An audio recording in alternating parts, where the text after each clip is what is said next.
मेरा ये क्लिप आपको याद दहानी करवाने के लिए है, बिलख़ासूस उनके लिए जो कुर्बानी नहीं करना चाहते। आज ज़िलक़िदा की 29 तारीख़ है।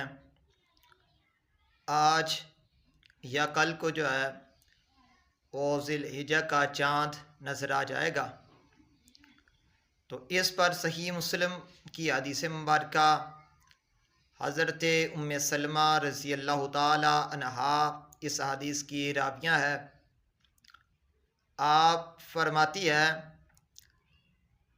कि जो आदमी कुर्बानी नहीं करना चाहता, तो नबी पाक सल्लल्लाहु अलैहि वसल्लम ने इरशाद फरमाया कि वो चाँद के नज़र आने से पहले पहले वो अपने नाखन और बाल कटवा ले और ईद की नमाज के बाद जो है फिर जाके जो है वो नाखन तराशे, बाल कटवाए, तो अल्लाह तबारक व तआला उस आदमी को भी कुर्बानी का सवाब अता फरमा देता है जो कुर्बानी नहीं करना चाहता।